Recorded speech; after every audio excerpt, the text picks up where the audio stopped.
une population permanente et sous le contrôle de son propre gouvernement qui noue des relations diplomatiques formelles avec des entités similaires. Pour les Peuls, rien de tout cela n'est tout à fait vrai. On ne peut pas vraiment parler d'un État.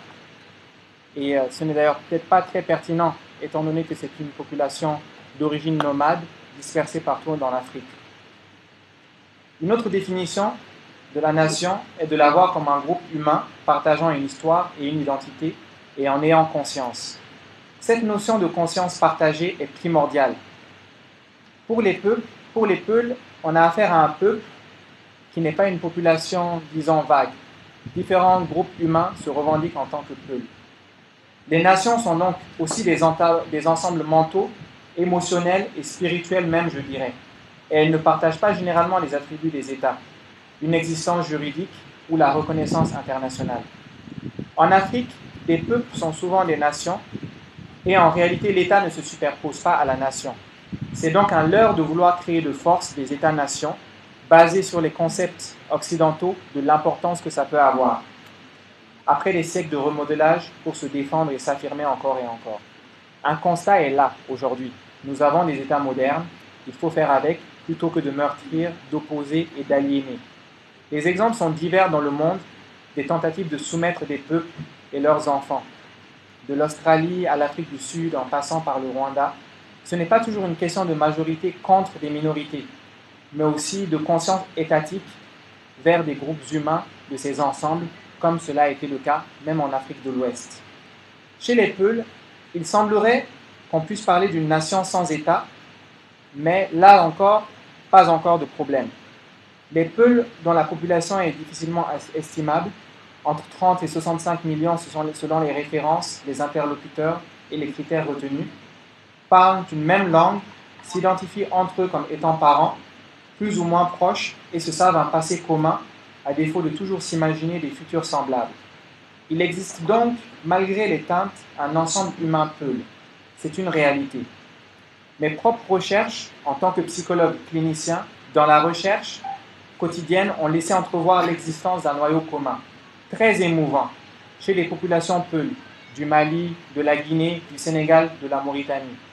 Face aux différentes personnes que j'ai interrogées sur le terrain, j'ai senti chez ces participants comme une mélancolie ancienne, imbriquée dans une nécessité presque vitale d'appartenir à un groupe Peul unitaire, malgré les distances, les peines de l'exil, la stigmatisation sociale. Au-delà des discours anthropologiques et plus près du proche de chacun, la différence était même célébrée et revendiquée, car elle permettait la durabilité sur les routes du monde dans la séparation. Que ce soit le corps physique des Peuls, si souvent chanté, leur posture fière, la langue chantonnante, tout cela venait nourrir la fierté à être Peul, et la condamnation aussi à être Peul malgré tout. L'ensemble Peul n'est absolument majoritaire dans aucun État central moderne. Il n'y a pas d'exécutif servant les intérêts des Peuls, et il n'y a pas de territoire dont la souveraineté est revendiquée par les Peuls à un niveau audible. Curieux paradoxe d'un peuple avec de tels nombres, une telle visibilité. Pas un problème en soi, une fois de plus. L'intention de cette communication n'est nullement de penser à l'existence d'États Peuls dans les États modernes africains déjà existants ou de penser à des manières d'imposer cela. Là où la question devient délicate à aborder pour les Peuls et les communautés nomades de manière générale, c'est lorsqu'il s'agit de penser à leur défense. Les États ont la responsabilité de protéger leurs sujets. Il faut donc croire en la bienveillance et la compétence des États à cibler les difficultés de toutes les minorités et à y répondre de manière satisfaisante. C'est un postulat de base, cette croyance. Je pense que les prochains intervenants sauront dire mieux que moi si cela arrive comme il faut dans la réalité.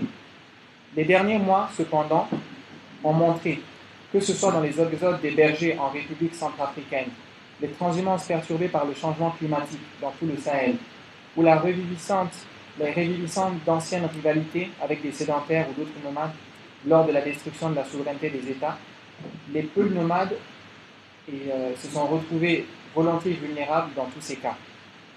Les interventions qui me suivront sauront une fois de plus nous édifier sur les spécificités de chaque pays.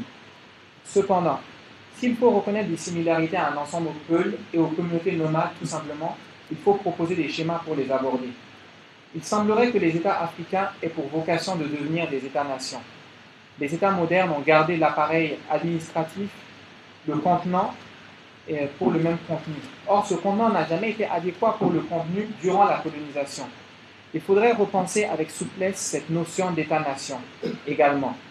Les entités territoriales coloniales avaient pour vocation de contenir effectivement les êtres humains et de servir l'appareil colonial et non les peuples colonisés.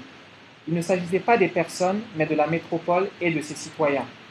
Serait-il alors juste et exact de se cantonner au même fonctionnement? Les peuples ont soif de liberté. Les nomades ont soif de voyage, allant là où la vie peut leur sourire au mieux. Les États modernes, même s'ils n'empêchent pas cela pour certains, doivent l'encourager davantage, non par complaisance ciblée ou par favoritisme, mais bien pour garder les valeurs principes des indépendances, le droit à l'altérité, la possibilité d'être des minorités, que les peuples puissent disposer d'eux-mêmes, tel que cela a été souhaité à la fin de la Seconde Guerre mondiale. S'il faut être ensemble, c'est qu'il y a un ensemble constitué de nombreux éléments et non une fondue, terne et quelque peu fade. Gardons encore, avec prudence, l'idée que les sentiers de l'enfer sont pavés de bons sentiments, de bonnes intentions.